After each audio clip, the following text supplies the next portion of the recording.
ہم صاحب آپ نے ان تینوں احادیث پر اپنا نقطہ نظر واضح کر دیا تھا، پس منظر کیا ہے اس کو بھی سامنے رکھا۔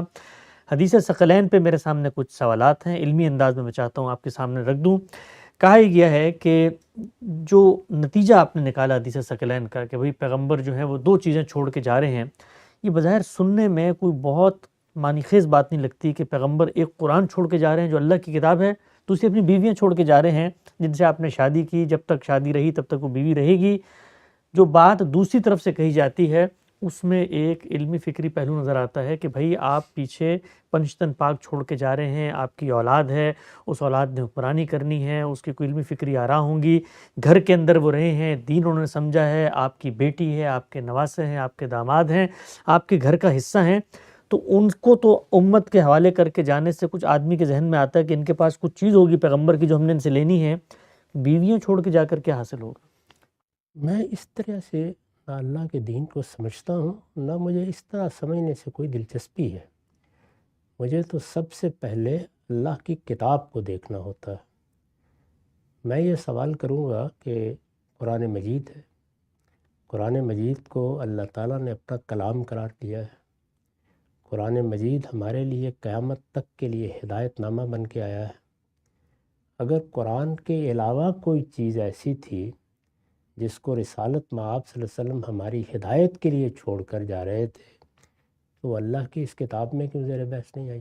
پھر تو سب سے زیادہ کتاب الہی کو اسے موضوع بنانا چاہیے تھا، جگہ جگہ اس کی جانب توجہ دلانی چاہیے تھی۔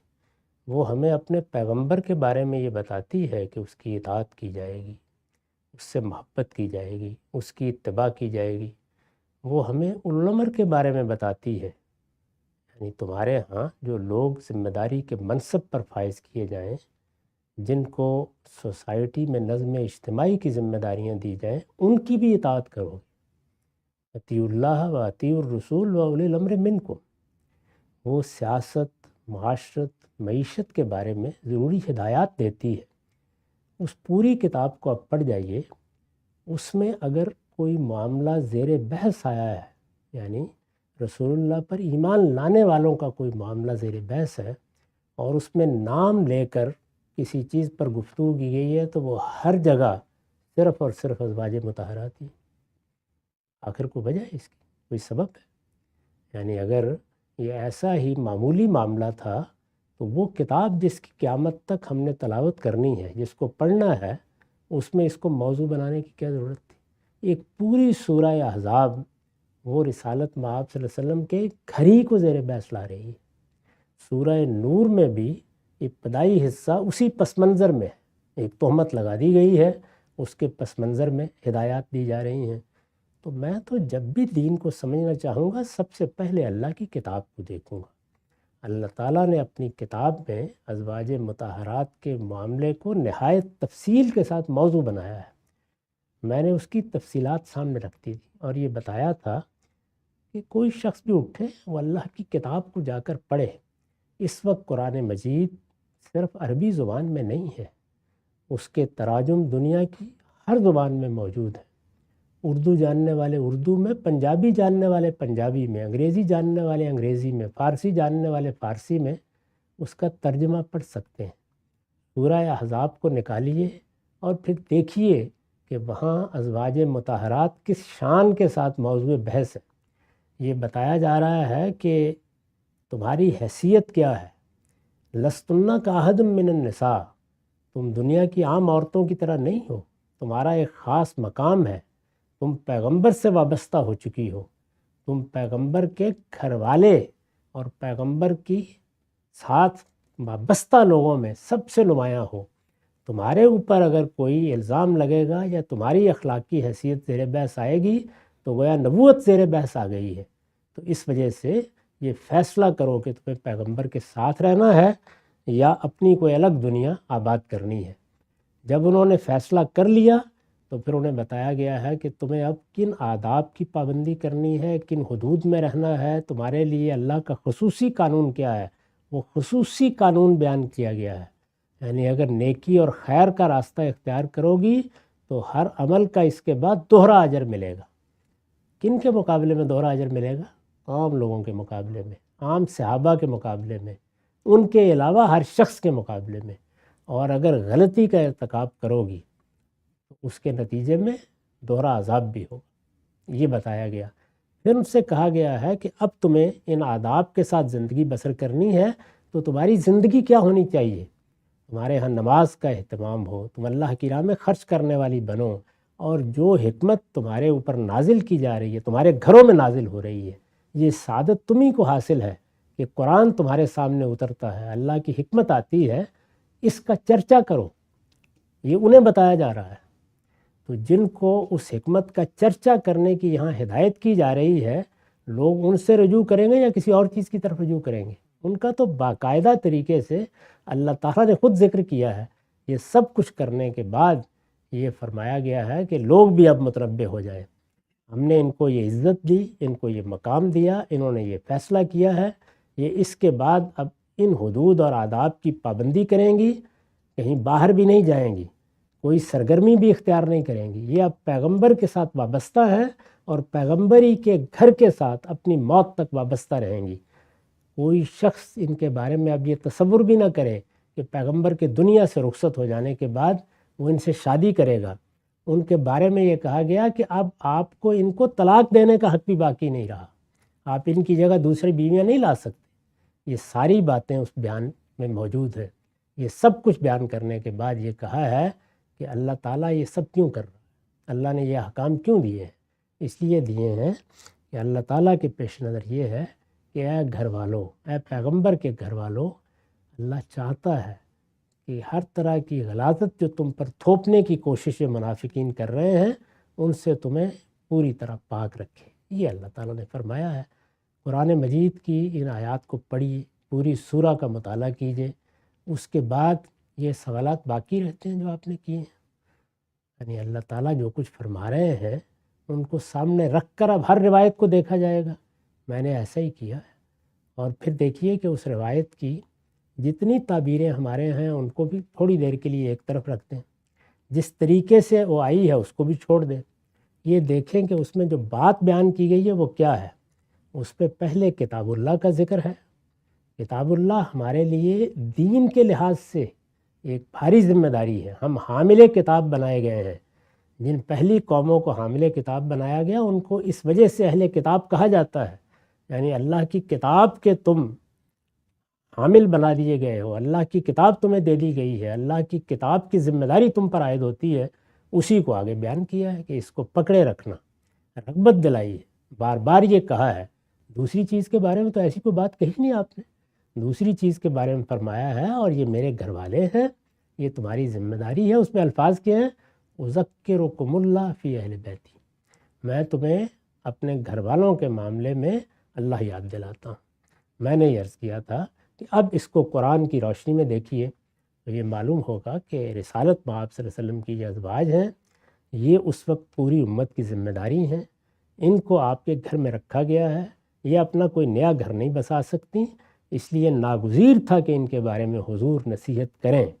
یہ امت ہی کے لیے آپ چھوڑ کر گئے تھے، اور مسلمان اس بات کے پابند تھے کہ ان کی عزت کریں، ان کے وقار کو قائم رکھیں، ان کی کفالت کا بندوبست کریں، ان کے ساتھ کوئی ایسی چیز نہ ہونے پائے جو ان کے مرتبے کے خلاف ہو، کیونکہ اب 40 سال 50 سال جتنا عرصہ بھی ان میں سے کوئی زندہ رہے گی، نہ وہ کہیں شادی کرے گی، نہ اپنا گھر بسائے گی، وہ رسالت مآب صلی اللہ علیہ وسلم ہی کے نام پر زندگی بسر کرے گی، اور لوگ ان سے علم بھی حاصل کریں گے، دین بھی سیکھیں گے جیسے کہ سیکھا انہوں نے، ہر وقت ان کی طرف رجوع بھی کریں گے، اس میں کوئی خرابی نہیں پیدا ہونی چاہیے۔ یہ پس منظر ہے، اس کو سامنے رکھ کر میں نے اس کی وضاحت کر دی ہے۔ تو اب لوگ اپنے اس معاملے میں عقلی لام جتنے چاہے لگاتے رہیں، یہ ہونا چاہیے تھا، وہ ہونا چاہیے تھا۔ واقعہ یہی ہے کہ قرآن مجید پورا کا پورا نہ کسی اور گھر والے سے واقف ہے، نہ کسی اور صحابی کا ذکر کرتا ہے، وہ ذکر اگر کر رہا ہے تو اہل بیت ہی کا ذکر کرتا ہے۔ اور اہل بیت کون ہے؟ رسول اللہ کی ازواج مطہرات، انہی کے حوالے سے حضرت زید کا نام آ گیا قرآن میں، ورنہ کسی کا نام بھی نہیں ملتا۔ تو اس کا مطلب یہ ہے کہ اللہ کے نزدیک کیا اہمیت ہے، اللہ تعالیٰ کے ہاں کیا مقام ہے، یہ ساری بات قرآن مجید سے واضح ہو جاتی ہے۔ ہماری بدقسمتی یہ ہے کہ ہم قصوں اور کہانیوں سے اللہ کے دین کو سمجھتے ہیں، ورنہ آپ قرآن مجید کی روشنی میں رکھ کے دیکھیں گے تو آپ کو ادنا تردد نہیں ہوگا کہ یہ جو ثقلین کا لفظ استعمال کیا گیا یہ کس پہلو سے کیا گیا ہے۔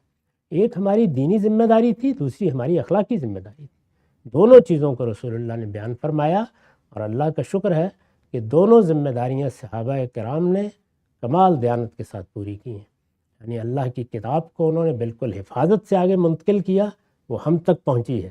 اگر وہ اس طرح نہ کرتے تو کوئی دوسرا طریقہ ہی نہیں تھا اس کے پہنچنے کا۔ اور دوسری جانب ازواج مطہرات کے بارے میں بھی وہ ساری چیزیں ملحوظ رکھیں جو رسالت مآب صلی اللہ علیہ وسلم نے فرمائی تھیں۔ یہ بھاری ذمہ داری تھی جو ان پر ڈالی گئی تھی، یہ کوئی آسان معاملہ نہیں تھا۔ تو اس کو سامنے رکھ کر میں نے اپنی رائے بیان کر دی ہے۔ کسی کا اطمینان نہیں ہے تو اپنی طرف سے جو کہانی چاہے سناتا رہے، جو قصہ چاہے ایجاد کرتا رہے، اس طرح کے تبادلہ افسانوں سے مجھے کوئی دلچسپی نہیں۔ نقطہ بالکل واضح ہو گیا غم صاحب، دو چار کی طرح آپ نے چیزوں کو بیان کیا۔ اچھا غم صاحب، ایک بات صرف محض سمجھنے کے لیے میں آپ سے پوچھنا چاہتا ہوں، ہم بفرض محال جو کچھ اس حدیث ثقلین سے برآمد کرنا چاہ رہے ہیں، کیا رسالت مآب صلی اللہ علیہ وسلم کے گھر والے، یا جس کو پنجتن پاک کہا جاتا ہے، سیدنا فاطمہ، سیدنا علی ہیں، حسن حسین ہیں، زہرا ہیں، ان لوگوں نے دین کی کوئی ایسی ہدایت بھی دی ہے جو کہ ہمارے پاس آ گئی ہے، موجود ہے، اور وہ ہمیں مجبور کر رہی ہے کہ ہم نے اس کو ماننا ہے، اور پھر ہم روایت کی طرف جائیں اور دیکھیں کہ ہاں بھئی اللہ کے رسول نے تو ہمیں ذمہ داری دی تھی کہ ان کی بات ماننی ہے؟ وہ کیا چیز ہے؟ اس لیے کہ ہم یہ دیکھتے ہیں کہ سیدنا حسن سے تو ایک دو روایتیں ہیں، کل ملا کے سیدنا حسین تو رسول اللہ صلی اللہ علیہ وسلم کی زندگی میں اس عمر کو تھے ہی نہیں کہ آپ کی علم و عمل کو وہ دیکھ سکتے۔ سیدنا فاطمہ سے چند اطلاقی معاملات میں روایتیں آتی ہیں، سیدنا علی سے جو روایتیں آتی ہیں وہ کوئی ایک بھی روایت ایسی نہیں ہے جو منفرد ہو، باقی صحابہ بھی کر رہے ہیں۔ تو وہ چیز کیا ہے جو ذمہ داری مثال کے طور پر اگر اہل بیت کو دی بھی گئی تھی تو وہ کہاں پائی جاتی ہے؟ اس کو میں نے حاصل کرنا ہے جا کے۔ نہ صرف یہ ہے کہ عملاً ایسی کوئی چیز سرے سے ہے ہی نہیں ہے، بلکہ ذمہ داری دینے کے کیا معنی ہے؟ ایسی کوئی ذمہ داری نہیں دی گئی۔ اس طرح ہی کوئی ذمہ داری اگر کسی کی بھی ہوتی، میں یہ کہتا ہوں یہ صدیق و فاروق کو بھی نہیں دی گئی۔ اللہ تعالیٰ نے کوئی ایسی ذمہ داری نہیں دی۔ بالکل واضح ہے قرآن مجید اس معاملے میں، ذمہ داری خدا کے آخری پیغمبر کی تھی، یہ صحابہ کرام کو بطور قوم کے، اور اس پوری کی پوری دعوت کو آپ نے پہنچایا، اس کی تبلیغ آپ نے کی، اس پر شہادت آپ نے لی، اس کو قرآن مجید کی صورت میں اللہ تعالیٰ نے اپنے کلام کی حیثیت سے نازل کیا۔ اس کے بعد جو ذمہ داریاں تھیں وہ سب کی سب مسلمانوں کی جماعت کی ذمہ داریاں تھیں۔ قرآن میں ذمہ داریاں بیانی دو ہوئیں، ایک اللہ کے پیغمبر کی ذمہ داریاں، اور دوسرے صحابہ کرام کہیے، ایمان والے کہیے، مسلمانوں کی جماعت کہیے، ان کی ذمہ داریاں۔ تو مسلمانوں کی پوری جماعت کی ذمہ داریاں تو قرآن مجید میں جگہ جگہ بیان ہوئی ہیں۔ صحابہ کرام کی پوری جماعت کو یہ بتایا گیا ہے کہ وہ کون سے معاملات ہیں جن کو انہیں پائے تکمیل تک پہنچانا ہے، وہ کون سی چیزیں ہیں کہ جن میں انہیں جہاد و قتال میں مصروف رہنا ہے، وہ کون سے معاملات ہیں جو خاص ان کے لیے اللہ تعالیٰ نے قانون ابتلاء کے تحت مقدر کر رکھے ہوئے ہیں۔ تو قرآن مجید میں اگر آپ دیکھیں تو ایک طرف مسلمان بحیثیت جماعت زیر بحث ہیں، اور دوسری جانب اللہ کا پیغمبر ہے۔ دین کے معاملے میں بس یہی چیزیں ہیں، اللہ کا پیغمبر دین دے گا، اللہ کے پیغمبر کے زمانے میں دین کی پوری ہدایت پائے تکمیل کو پہنچے گی۔ پھر اعلان کیا گیا ہے کہ الیوم اکملت لکم دینکم واتممت علیکم نعمتی ورضیت لکم الاسلام دینا۔ یہ دین پائے تکمیل کو پہنچ گیا، اب کس نے آ کر اس میں کوئی اضافہ کرنا ہے، کس نے اس میں آ کر کوئی کمی کرنی ہے؟ اس کا تو سوال ہی قرآن مجید نے ختم کر دیا، اور اسی سورہ مائدہ میں یہ اعلان کر دیا کہ دین ہر لحاظ سے پائے تکمیل کو پہنچ گیا ہے۔ اسلام کی جو ہدایت اللہ نے دینے کا فیصلہ کیا تھا وہ ہدایت تمہیں دے دی گئی ہے، اسلام کو تمہارے دین کی حیثیت سے اللہ نے پسند کیا ہے اور اپنی نعمت تم پر تمام کر دی ہے۔ تو اس وجہ سے باقی تو کوئی چیز رہ ہی نہیں گئی، دین پائے تکمیل کو پہنچ گیا، اب اس کو حفاظت سے پہنچانا ہے، اس کو، یعنی کوئی نئی چیز نہیں ہے جو کہیں اور سے آنی ہے، اس دین کو جو قرآن کی صورت میں دیا گیا، جو سنت کی صورت میں جاری کیا گیا، حفاظت سے آگے منتقل کرنا ہے۔ یہ کن کی ذمہ داری ہے؟ پوری مسلمان امت کی ذمہ داری ہے، اور پوری مسلمان امت اس وقت کیا تھی؟ صحابہ کرام کی جماعت۔ چنانچہ اسی صحابہ کرام کی جماعت کو خطاب کر کے کہا گیا ہے، اور دیکھیے خطاب کر کے باقاعدہ ان کی ذمہ داری بتائی گئی ہے کہ تمہیں شہادت کے منصب پر فائز کیا گیا ہے، لِتَكُونُوا شُهَدَاءَ عَلَى النَّاسِ وَيَكُونَ الرَّسُولُ عَلَيْكُمْ شَهِيدًا۔ رسول نے تم پر اس دین کی گواہی دے دی ہے، اب یہ تم ہو، تم سب کے سب، کنتم خیر امہ، تم ایک بہترین جماعت ہو، تمہیں اب پوری دنیا کے سامنے یہ دین پیش کرنا ہے۔ تو بتا دیا گیا ہے کہ بعد میں ذمہ داریاں کس کی ہیں، کس طرح ادا ہونی ہیں، اس کے اصول کیا ہیں۔ ہمارا یہ حادثہ ہے ہمارے ساتھ کہ ہم اللہ کی کتاب کی طرف کوئی رجوع نہیں کرتے. وہاں چیزیں ہی دو ہیں، ایک جماعت صحابہ اور دوسرے خدا کا پیغمبر. یعنی خدا کے پیغمبر نے دین پہنچا دیا ہے، اور دیکھیے دونوں کو اکٹھا وہاں ذکر کیا گیا ہے. یعنی لِتَكُونُوا شُهَدَاءَ عَلَى النَّاسِ وَيَكُونَ الرَّسُولُ عَلَيْكُمْ شَهِيدًا. یعنی اللہ کا پیغمبر ہے، باقی دنیا ہے، اس کے درمیان میں کون ہو؟ وہ تم ہو، امت وسط. تم درمیان میں کھڑے ہو، فرد نہیں وہ ہے. پوری جماعت، اس پوری جماعت کو خطاب کیا ہے. تو یہ بہترین موقع تھا جہاں اللہ تعالیٰ اتنی بڑی ذمہ داری بیان کر رہے تھے، وہاں نام لے کے بتا دیتے کون 4 یا کون 5 ہیں. یہ سب افسانے ہیں، تباہزاد افسانے، کوئی حقیقت ان کی نہیں ہے. اس طرح کی چیزوں سے اس امت کو نجات پانی چاہیے، اور اللہ کی کتاب کی روشنی میں دین کو سمجھنا چاہیے. دین کیا ہے؟ قرآن مجید. دین کیا ہے؟ پیغمبر کی سنت. اس کو حفاظت سے کس گروہ نے پہنچایا ہے؟ صحابہ کرام کا گروہ. وہ گروہ جس کو خود ان کے پروردگار نے شہادت کے منصب پر فائز کیا، جن کے بارے میں خود گواہی دی ہے کہ کنتم خیر امت اخرجت للناس، پوری انسانیت کے لیے میں نے تم کو برپا کیا ہے. وہاں کسی خاص شخص کا، کسی گھر والے کا کوئی ذکر نہیں ہے. اس ذمہ داری کے لحاظ سے رسالت مآب کی ازواج کی بھی کوئی تخصیص نہیں ہے. ان کی ذمہ داری ایک دوسرے پہلو سے ہے، وہ انسانی ذمہ داری ہے، اخلاقی ذمہ داری ہے. یہ ذمہ داری کہ دین دینا ہے، دین پہنچانا ہے، دین لینا ہے. یہ بتا دیا گیا کہ مجھے دین کس سے لینا ہے.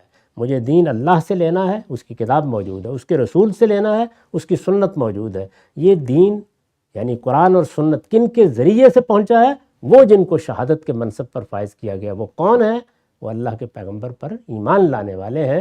ان کا ذکر قرآن نے نہایت وضاحت کے ساتھ کیا ہے، اور یہ بتایا ہے جماعت زیر بیس ہے، کوئی خاص گروہ، نہ سیدنا صدیق، نہ سیدنا فاروق، نہ مہاجرین، نہ انصار، وہ الگ سے زیر بیس نہیں ہے. پوری کی پوری جماعت صحابہ زیر بیس ہے، اور یہ بتایا گیا ہے کہ وہ اس منصب پر فائز کیے گئے ہیں. یہ ساری باتیں قرآن مجید میں صاف لکھی ہوئی موجود ہیں. آدمی ان سے آنکھیں بند کر لے اور اس کے بعد اس طرح کے قصے سنانا شروع کر دے تو یہ اس کے لیے ہے، وہ قیامت میں ان کے لیے جواب دہ ہو جائے گا. میں تو جب قرآن مجید کو پڑھتا ہوں تو میرے سامنے یہ حقیقت دو اور جو تاج کی طرح واضح ہوتی ہے. خدا کا دین اس کے پیغمبر نے پہنچا دیا، وہ خدا کی طرف سے پایہ تکمیل کو پہنچ گیا. وہ اللہ کی کتاب کی صورت میں ہے، وہ پیغمبر کی سنت کی صورت میں ہے. یہ سب کچھ مجھے اس جماعت سے ملا ہے جو خیر امت ہے، اور انہی لوگوں نے آگے اس کو منتقل کیا ہے، انہی کو یہ ذمہ داری دی گئی تھی. اس کے لیے نہ مجھے کوئی قصہ سنانے کی ضرورت ہے، نہ کوئی روایت پڑھنے کی ضرورت ہے. یہ سب کچھ قرآن مجید نے انہی لفظوں میں بیان کر دیا. تو بالکل واضح ہوئے غام صاحب، سبحان اللہ. قرآن مجید کی روشنی میں چیزوں کو تعصب کی نگاہ سے بلند ہو کر خالص علمی فکری استدلالی انداز میں اگر چیزوں کو ہم سمجھیں گے تو بات سمجھ میں آئے گی. آگے بڑھاتے ہیں سلسلہ گفتگو کو. اچھا غام صاحب، ایک علمی نقطہ بھی پیش کیا گیا ہے، اور ظاہری بات تو زبان کا نقطہ ہے، تو میں چاہتا ہوں اس پر بھی آپ کا تبصرہ آ جائے. کہا گیا کہ سورہ احزاب میں آیت 28 سے لے کے 33 تک، جہاں پر رسالت مآب صلی اللہ علیہ وسلم کی اہلیہ، آپ کی ازواج مطہرات، آپ کی بیویاں زیر بحث ہیں.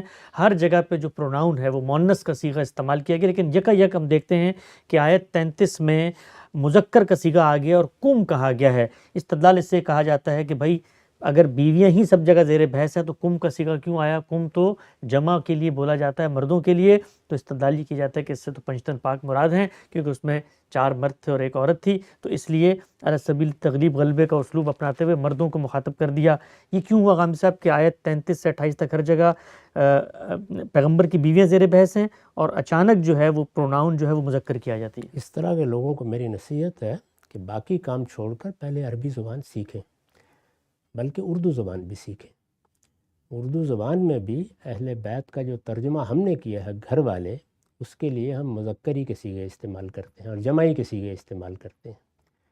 یہی صورتحال عربی زبان میں بھی ہے. اہل البیت کا مطلب کیا ہے؟ گھر والے.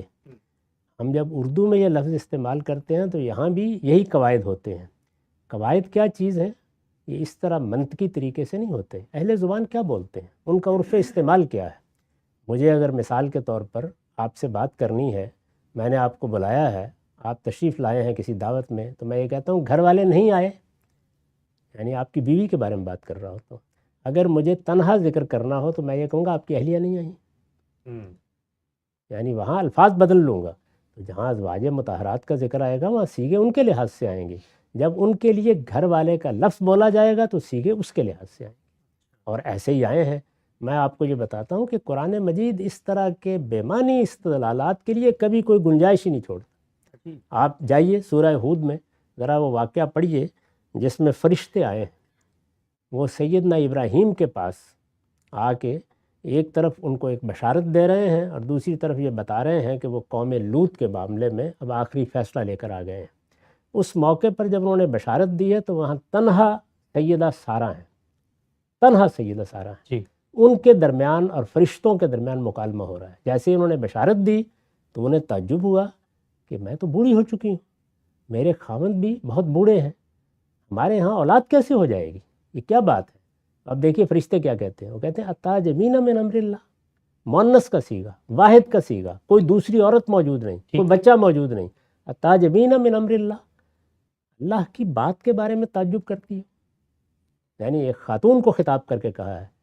اس کے بعد آگے کیا ہے، رحمت اللہ وبرکاتہ علیکم اہل البیت، اے گھر والو تم پر اللہ کی رحمتیں اور برکتیں ہوں، انہ حمید مجید۔ تو اولاد بھی نہیں اور یہ دیکھیے نہ اولاد ہے نہ کوئی ہے، صیغہ بھی جمع کا ہے اور مذکر کا۔ سبحان اللہ، جی اچھا، عربی زبان کا اسلوب ہی یہی ہے، ایسے موقعوں پر جمع کے صیغے استعمال ہوتے ہیں، جیسے ہی اہل بیت کا لفظ آئے گا اور مذکر کے صیغے استعمال ہوتے ہیں۔ یہ زبان ہے، نطق ہے، منطق نہیں ہے۔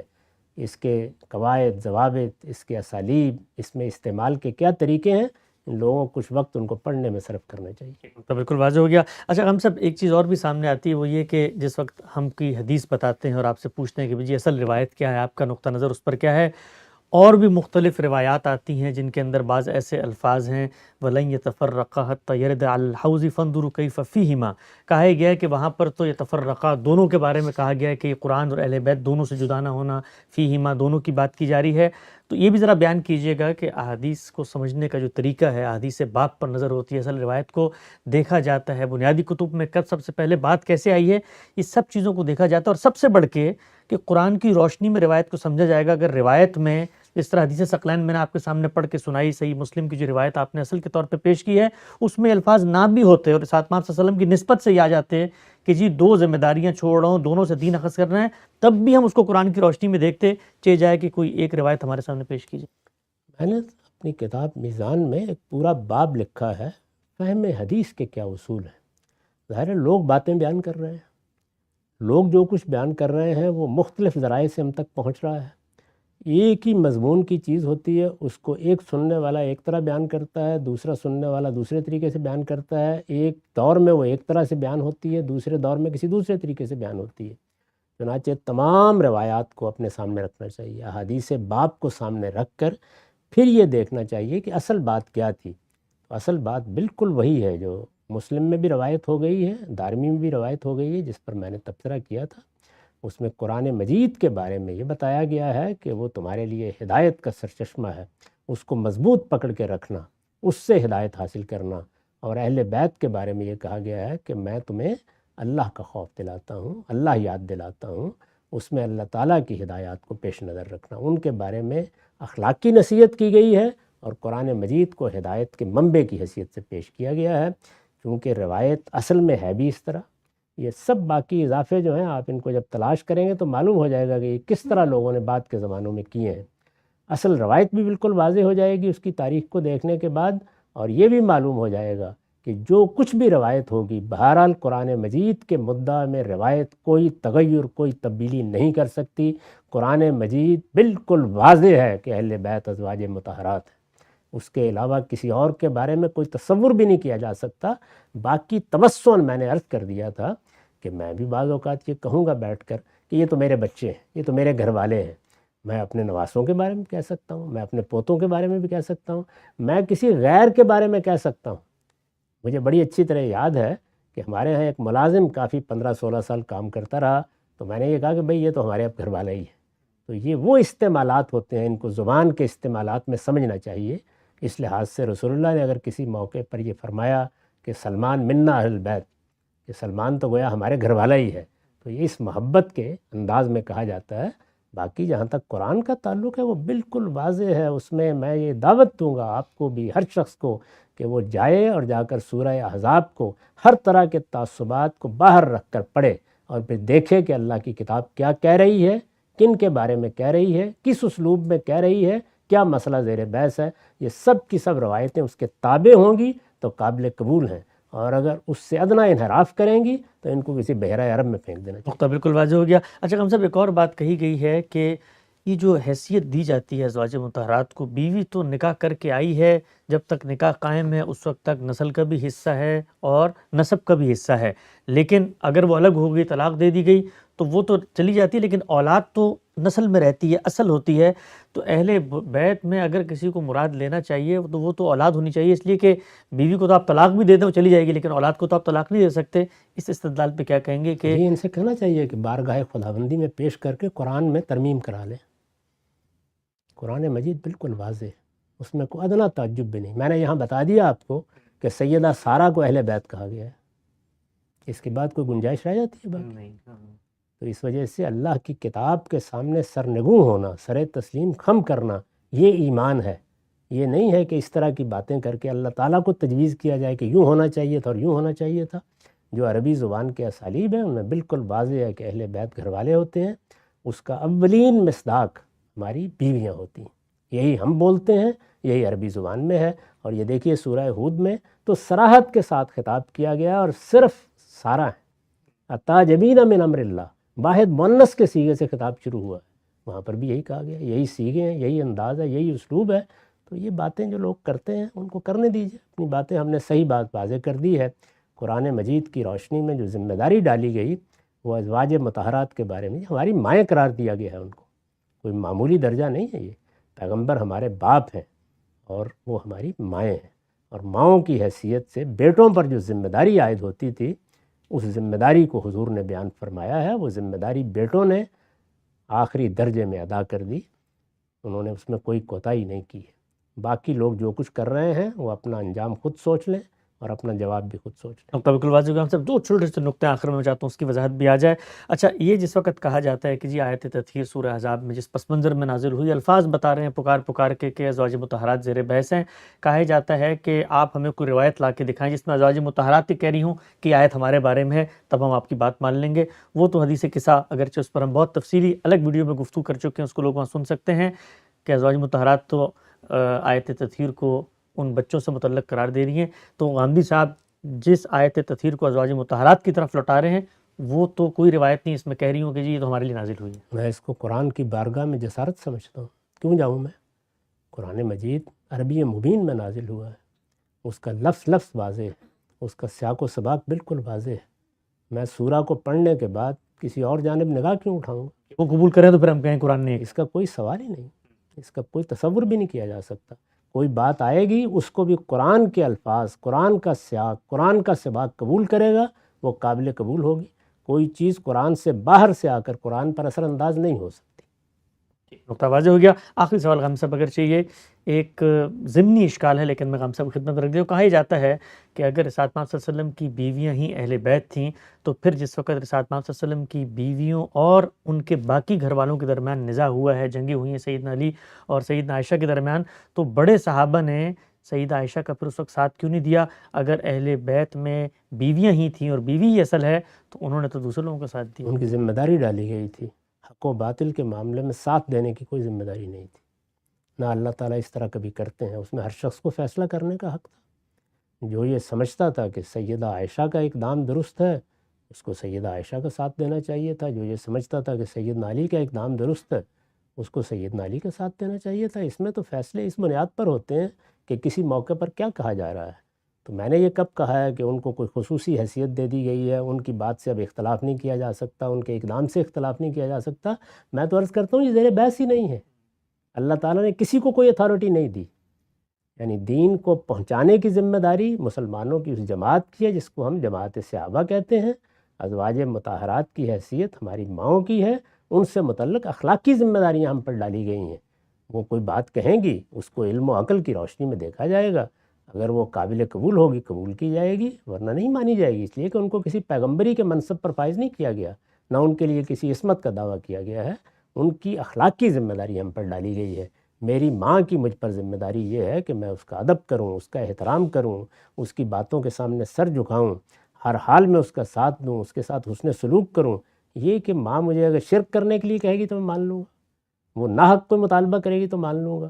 تو حق اور باطل کے معاملات میں دلیل کی بنیاد پر فیصلہ کیا جاتا ہے، یہ صرف اللہ اور اللہ کے رسول کا حکم ہے جس سے سرتابی نہیں ہو سکتی، باقی جو بھی ہوگا اس میں ہم فیصلہ کریں گے۔ یعنی سیدہ کے درمیان، سیدنا علی کے درمیان اگر کوئی معاملہ ہوا ہے تو وہ لوگ جن کو وہاں فیصلہ کرنا تھا، اب ہمیں تو کرنا نہیں ہے، جن کو فیصلہ کرنا تھا انہوں نے اپنے اپنے طریقے سے وہ فیصلہ کیا۔ جو ایک جانب کو زیادہ بہتر سمجھتے تھے انہوں نے ان کا ساتھ دیا، جو دوسری جانب کو بہتر سمجھتے تھے انہوں نے ان کا ساتھ دیا۔ تو میرے نزدیک دونوں کو حق حاصل تھا کہ وہ جس طرح چاہیں فیصلہ کر لیں۔ ازواج مطہرات کو اہل بیت قرار دینے کے نتیجے میں ایسی کوئی ذمہ داری اللہ نے نہیں ڈالی، اللہ کے پیغمبر نے نہیں ڈالی کہ اب ہمیں ازواج مطہرات سے اختلاف کرنے کا حق باقی نہیں رہا۔ تو بالکل واضح ہو گیا حدیث ثقلین غامدی صاحب نے جو رائے پیش کی، اس پر جو تنقیدی توضیحی نوعیت کے اشکالات اور اعتراضات کی جاتے ہیں، علمی، فکری، ٹھنڈے دل و دماغ کے ساتھ ہم نے غامدی صاحب کے سامنے رکھے۔ ضرورت اس امر کی ہے کہ باتوں کو تعصب کی اینک ہٹا کر خالص علم اور عقل کی بنیاد پر سمجھا جائے۔ انشاءاللہ باقی اعتراضات کو بھی زیر بحث لائیں گے۔ وقت یہاں پہ ختم ہوتا ہے، دوبارہ حاضر خدمت ہوں گے، اب تک آپ کے وقت کا بہت شکریہ۔